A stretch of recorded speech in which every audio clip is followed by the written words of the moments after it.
Dear students, welcome to the next lecture in our kinematics series, which is lecture 4.1. इस lecture में हम graphs के बारे में स्टडी करेंगे, स्पेशली ग्राफ्स इन 1D। अब इसमें जो कॉन्सेप्ट है छोटे छोटे वो सारे हम एक के बाद एक कवर करेंगे, और जो न्यूमेरिकल्स सॉल्व करने के लिए रिक्वायरमेंट है कॉन्सेप्ट की वो सारे इस लेक्चर में कवर होंगे। तो आप इस लेक्चर को ध्यान से देखते रहिए। चलो शुरू करते हैं। तो हम क्या क्या कवर करने वाले हैं, पहले तो ये देखेंगे कि ग्राफ एक्चुअल में क्या क्यों ज़रूरत पड़ती है। फिर पोजीशन टाइम ग्राफ बेसिक है, उससे शुरू करेंगे। उसमें शेप क्या है, स्लोप क्या है, वो सब देखेंगे। फिर एवरेज वेलोसिटी निकालेंगे इस ग्राफ से, एसटी ग्राफ से। इंस्टेंट वेलोसिटी कैसे निकालते हैं ये भी निकाल। फिर उस ग्राफ में जो केसेस है कि यूनिफॉर्म वेलोसिटी क्या है, एक्सेलरेशन क्या है, रेस्ट क्या है, कब पार्टिकल रिवर्स होता है, ये सारी चीज़ें हम देखेंगे। फिर वेलोसिटी टाइम ग्राफ आता है, उसमें दो चीज़ें हैं, एक तो स्लोप है और एरिया अंडर द वेलो, वो भी कवर करेंगे। और लास्ट में आपका एक्सेलरेशन टाइम ग्राफ है, जो कि पूरी ये जो 1D ग्राफ का जो पूरा पिक्चर है वो कंप्लीट करेगा। तो देखते हैं कि ग्राफ क्या है एक्चुअली। तो ये है कि इक्वेशन हमने देखे अब तक। तो इक्वेशन आप सॉल्व करोगे तो एक एक नंबर मिलेगा, जबकि ग्राफ आप देखते हो ना तो वो पूरी कहानी एक साथ बताता है। देखो फॉर एग्जांपल, ये आपने इक्वेशन सॉल्व किया तो you can get numbers like this, है ना। बहुत सारे नंबर, बहुत बड़ा table, it's difficult to interpret. जबकि अगर इसको आप प्लॉट करोगे तो ये एक्सटी ग्राफ आपको, अगर if you assuming you know, तो ये सीधा समझ में आ जाएगा कि ये एक्सेलरेशन हो रहा है ना। तो ये ग्राफ का इंपॉर्टेंस है कि पूरी स्टोरी हमें एक साथ पता चल जाती है। इसकी जैसे जैसे प्रैक्टिस करेंगे आपको समझ में आएगी ये चीज़। चलो, तो यही है कि इंसाइट देता है ग्राफ एक सिंगल ग्लांस में कि पार्टिकल स्पीड अप हो रहा है, पूरी कहानी, स्लो डाउन कहाँ है, रेस्ट हो रहा है, रिवर्स हो रहा है, सब कुछ समझ में आ जाता है आपको। और ग्राफ जो है यूजुअली फास्टर इंटरप्रिटेशन देता है अलजेब्रा से। अ, और ग्राफ में इक्वेशन छुपे हुए होते हैं, तो we have to learn how to interpret, how to read, and we have to master it, है ना। बट एनीवेज, जब बेसिक चीज़ें होती है तो इक्वेशन भी उतने ही ज़रूरी है। And graphs is to interpret the entire story all at once. Okay, तो शुरू होता है ये एस टी ग्राफ से, मतलब डिस्प्लेसमेंट और टाइम ग्राफ। तो शुरू करते हो कि एक्स एक्सिस पे हमेशा टाइम होना चाहिए और वाई एक्सिस पे डिस्प्लेसमेंट होता है। देखिए टाइम जो है वो इंडिपेंडेंट है, जबकि एस जो है पार्टिकल का डिस्प्लेसमेंट, वो टाइम पे डिपेंडेंट है। अब ये जो ग्राफ यहाँ पे आपको दिखाया है उसमें हर एक पॉइंट पे आप प्रोब करो रैंडमली किसी भी पॉइंट पे, तो वो ग्राफ आपको देगा उस टाइम पे पार्टिकल का क्या एक्सेलरेशन था। मतलब ये सारे पॉइंट्स है। तो ये पॉइंट्स कैसे मिलते हैं, यूजुअली हम, ये जो इक्वेशन है एस और टी का, यही तो इक्वेशन है, यही सारे पॉइंट हमें देता है। या तो आप इक्वेशन से लो, या तो किसी ने एक्सपेरिमेंट किया है, एक्सपेरिमेंटल डेटा से पॉइंट मिलते हैं, उसको कनेक्ट करके ग्राफ बनते हैं। अब देखो इस ग्राफ का जो शेप है वो मोशन को डिकोड या एनकोड करेगा। जैसे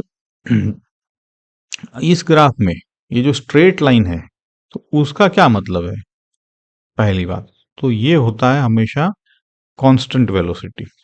अगर एस टी ग्राफ में कर्व है तो आप समझ लो कि ये एक्सेलरेशन हो रहा है। ओके, अब ये कर्व के बारे में और ज़्यादा समझेंगे, लेकिन दो चीज़ें आप यहाँ पे बेसिक बताई है। स्ट्रेट लाइन मतलब constant velocity S T graph में, कर्व मतलब एक्सेलरेशन है। ओके, कांस्टेंट वेलोसिटी मतलब कोई एक्सेलरेशन नहीं है। ठीक, ओके, आगे बढ़ते हैं। अब एस टी ग्राफ में जनरली अगर मुझे एवरेज वेलोसिटी चाहिए तो हम क्या करेंगे, दो जो भी 2 पॉइंट दिए हैं उसके बीच का एवरेज, तो आप सीधा स्लोप निकाल लो उसका, है ना। जो डेफिनेशन देखो, आपको पता है वी एवरेज मतलब टोटल डिस्प्लेसमेंट बिटवीन 2 पॉइंट्स और टोटल। तो क्या करेंगे कि एस टी ग्राफ में ये जो 2 पॉइंट है उसका S2 माइनस S1 ग्राफ से निकल जाएगा, T2 माइनस T1, तो ये आपको लेटस से tan phi देता है। But anyways we can get V average between 2 points, है ना। तो V एवरेज ऐसे कहो तो स्लोप ऑफ द कोड जो है ज्वाइनिंग 2 पॉइंट्स, जो भी 2 पॉइंट्स पूछे हैं उनको सीधा ज्वाइन करो, और आप जो ऐसी इस मेथड से निकालोगे तो इसको हम स्लोप कहेंगे, है ना। Slope of the code joining 2 lines tan phi कहेंगे। अब इंस्टेंटेनियस वेलोसिटी पे आते हैं कि किसी एक पॉइंट पे हमें अगर स्लोप चाहिए तो क्या करेंगे कि उस पॉइंट पे आपको टेंजेंट लेना है। तो टेंजेंट कैसे लेंगे, तो कोड तो हमने देखा कि 2 पॉइंट को ज्वाइन करो। फिर क्या करो कि कोड को आप छोटा छोटा करते जाओ, डेल्टा टी, ना। डेल्टा टी छोटा मतलब कोड छोटा हो रहा है। तो जिस पॉइंट पे फॉर एग्जांपल यहाँ ए दिया है, तो इस पॉइंट पे अगर डेल्टा टी एकदम से छोटा करोगे तो आपको टेंजेंट मिल जाएगा। और ये टेंजेंट जो है उस वक्त आप जो एंगल फाई था आपका कोड का, वो आप थीटा कहेंगे, है ना। तो इंस्टेंटेनियस वेलोसिटी मतलब एग्जैक्ट टेंजेंट, जिसको हम टेन थीटा कह सकते हैं, which is D S by D T, है ना। डी एस मतलब बहुत ही छोटे डिस्टेंस है, जबकि डेल्टा एस मतलब S2 माइनस S1 लिया था, बड़े बड़े डिस्टेंस थे, यहाँ पे एकदम छोटे छोटे डिस्टेंस है।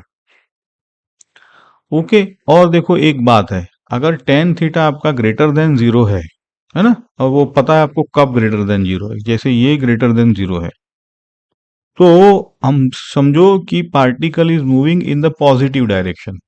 एस टी ग्राफ को हमने ऐसे डिकोड करना है, ठीक। अब इसके सारे केसेस देख लो आप, कि पहला तो अगर एस टी ग्राफ में हॉरिजॉन्टल लाइन है, क्या मीनिंग निकलता है उसका। उसका मीनिंग एक ही है कि पार्टिकल कोई भी टाइम पे कहीं भी जा नहीं रहा है, रेस्ट पे है कि नहीं, सिंपल। अगर हॉरिजॉन्टल इंक्लाइंड लाइन है, तो जैसे ये ब्लू है, तो देखो स्ट्रेट लाइन है, इसका मतलब है constant velocity, uniform velocity, no acceleration, ठीक है। अगर ये ब्लू कर्व देखो, जैसे कॉनकेव अप है, कॉनकेव अप का मतलब है स्लोप इंक्रीज हो रहा है। जैसे जैसे आप टाइम बढ़ाओगे ना, स्लोप इंक्रीज हो रहा है, मतलब ए है पार्टिकल के पास, तभी तो वेलोसिटी इंक्रीज हो रही है ना। ये आपको, तो ए ग्रेटर देन जीरो होता है कॉनकेव अप। फिर देखो रेड कर्व में कॉनकेव डाउन है, तो कॉनकेव डाउन में जैसे जैसे टाइम बढ़ेगा वैसे वैसे देखो स्लोप डिक्रीज हो रहा है, देखा कि नहीं आपने। तो you have to be careful regarding decoding the slope of the graph, है ना। in any case this a is less than zero, ये बात है यहाँ पे। एक बात तो पक्की है यहाँ पे कि कॉनकेव अप में आपका a ग्रेटर देन जीरो है, जबकि कॉनकेव डाउन जो है उसमें आपका a लेस देन जीरो है ना। मतलब डिसलरेट हो रहा है पार्टिकल यहाँ पे, जबकि वहां पे एक्सेल, ये बात पक्की है। तो फिर हम देखेंगे कि स्लोप कैसे बढ़ रहा है। टेंजेंट लेना है, टेंजेंट देख के आपको पता चल जाएगा कि स्लोप ज्यादा है या कम है, ठीक है। तो ये हो गया all the story about S T graph. दूसरा एक इंपॉर्टेंट बात है यहाँ पे कि ये जो ग्राफ है ब्लू ग्राफ, जहां पे एस मैक्स पे देखो स्लोप क्या हो रहा है, हॉरिजॉन्टल है, तो मैक्सिमम कर्व होता है यहाँ पे। तो मैक्सिमम कर्व का मतलब है कि स्लोप हॉरिजॉन्टल मतलब जीरो, यहाँ पे पार्टिकल का वेलोसिटी जीरो हो गया क्योंकि स्लोप जीरो है, रेस्ट पे आ गया, सी हॉरिजॉन्टल मतलब। तो यहाँ पे अब आगे क्या होगा कि जैसे टी स्टार के बाद वापस से स्लोप आ रहा है, but you see it is now displacement कम हो रहा है ना। तो आफ्टर टी स्टार आपका स्लोप इज नेगेटिव, है ना। पॉजिटिव नेगेटिव स्लोप तो पता ही है आपको। इसका मतलब है पार्टिकल पीछे आ रहा है। तो ये एक डिकोड आपको करना रहता है कि टर्निंग पॉइंट कहाँ पर है। तो टर्निंग पॉइंट के लिए आपको V0 देखना है ना, और V आपको टेंजेंट कहाँ पर हॉरिजॉन्टल है उससे पता चल जाएगा। तो यहाँ से आपको टर्निंग पॉइंट भी निकल आता है ST ग्राफ से। अब आते हैं वेलोसिटी टाइम ग्राफ में। यहाँ पे दो चीजें हैं मेनली। एक तो है स्लोप VT का एक्सेलरेशन देता है, और एरिया अंडर VT डिस्प्लेसमेंट देता है। ठीक है, वाई एक्सिस पे V है, एक्स एक्सिस पे T है। ठीक है, अब देखो इसका छोटा सा प्रूफ देख लो कि क्यों ऐसा है। V की तो हमें एक्सेलरेशन की तो डेफिनेशन हमें पता है। V से कैसे होता है, dV/dt। तो dV/dt VT ग्राफ में क्या होगा, इट्स अ स्लोप अगेन। तो देयरफॉर VT ग्राफ का स्लोप एट अ पॉइंट हमें एक्सेलरेशन देता है। और ये जो एरिया है वो क्या होता है, डेल्टा एस। हमें डेफिनेशन से पता है कि VDT होता है, integration of VDT is delta S, है ना, दो पॉइंट के बीच का। तो यहां से आपको प्रूफ मिला है कि area under VT graph is displacement and slope is acceleration. ठीक। पॉजिटिव देखो यहाँ पे दो चीजें हैं। पॉजिटिव एरिया जो है वो फॉरवर्ड डिस्प्लेसमेंट देगा, जबकि नेगेटिव एरिया है अगर बिलो बिलो द हॉरिजॉन्टल जो T एक्सिस है, तो वो बैकवर्ड डिस्प्लेसमेंट मतलब नेगेटिव, मतलब पार्टिकल पीछे आ रहा है। ये भी एक अच्छी चीज है यहाँ पे। और नेट डिस्प्लेसमेंट के लिए क्या करो, क्योंकि डिस्प्लेसमेंट तो ये है पॉजिटिव नेगेटिव है, डायरेक्शनल क्वांटिटी, तो डायरेक्शन के साथ सम करो। अगर डिस्टेंस चाहिए तो पॉजिटिव नेगेटिव नहीं, सीधा उसका जो भी एरिया आ रहा है उसको मॉड्यूलस में प्लस कर दो। ठीक है, हाँ, तो ये चीजें हैं। VT ग्राफ में देखो, अब शेप से मीनिंग निकालते हैं। अगर हॉरिजॉन्टल है तो क्या मीनिंग निकलता है कि कांस्टेंट वेलोसिटी। कांस्टेंट वेलोसिटी मतलब जीरो एक्सेलरेशन। अब ये देखो येलो लाइन क्या बता रहा है कि यूनिफॉर्म है, ये स्ट्रेट लाइन इंक्लाइन, मतलब एक्सेलरेशन इज कांस्टेंट। लेकिन पॉजिटिव है तो स्पीड अप हो रहा है, विच इज वेरी, आप देख ही सकते हो कि वेलोसिटी बढ़ रही है। अगर ब्लू लाइन है तो देखो स्लोप नेगेटिव है। नेगेटिव स्लोप का मतलब आपको पता है कि एक स्लो डाउन हो रहा है, क्योंकि V देखो वैसे भी घट रहा है ना। और इंपॉर्टेंट चीज है कि जब कभी भी ये स्लोप VT पे अगर T एक्सिस को क्रॉस कर जाता है, तो आप समझो कि पार्टिकल ने डायरेक्शन रिवर्स कर ली है। जैसे ST पे हमने देखा डायरेक्शन कैसे रिवर्स किया था, है ना। तो वैसे ही VT पे डायरेक्शन तभी होता है जब वो T को क्रॉस कर ले। ऑब्वियसली जब T को क्रॉस करके नीचे आएगा तो नेगेटिव वेलोसिटी है। ओके, अब हम एक्सेलरेशन टाइम ग्राफ के आते हैं। तो ये सारी जो ट्रिलॉजी है, मतलब ST, VT और AT, इनको कंप्लीट स्टोरी हो जाएगी। तो AT ग्राफ पे किसी भी T पे आपको क्या मिलेगा, इंस्टेंटेनियस एक्सेलरेशन। और area under the AT graph क्या होता है, वेलोसिटी, क्योंकि देखो delta V by definition is integral of A dt, है ना, ये हमने देखा हुआ है।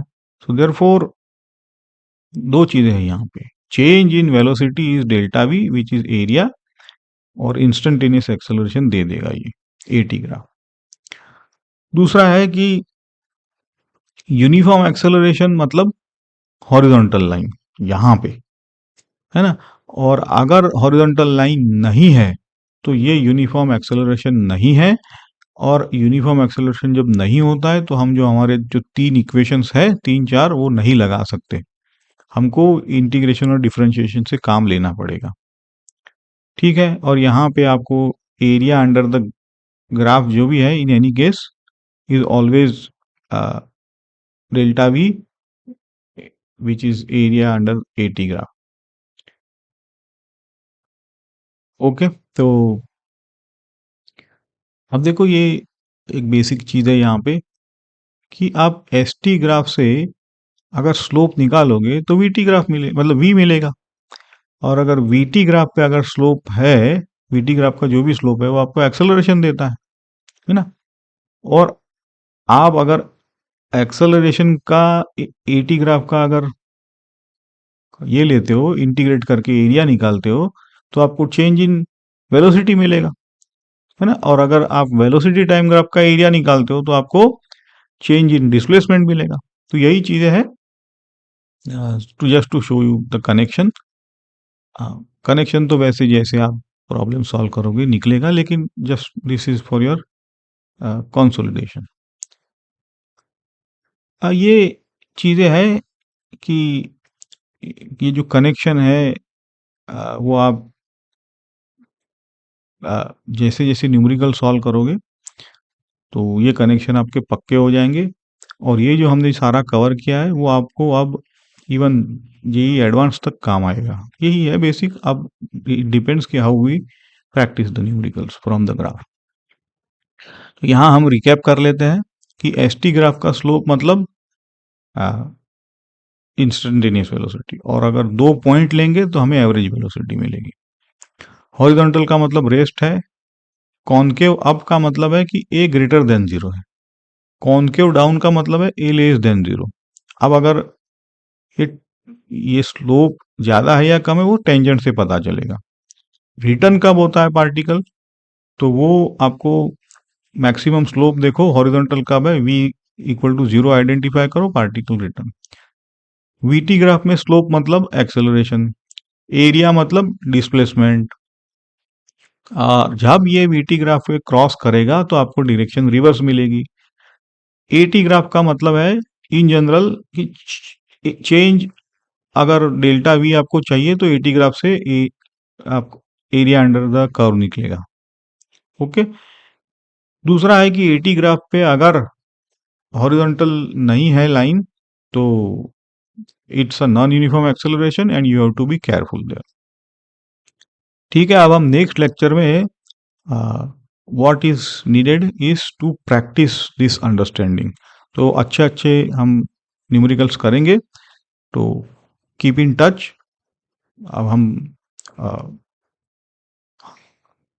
एडवांस लेवल के यहाँ पे जो कि सारे कॉन्सेप्ट को कवर करे ऐसे न्यूमेरिकल्स हम करने वाले। Thank you.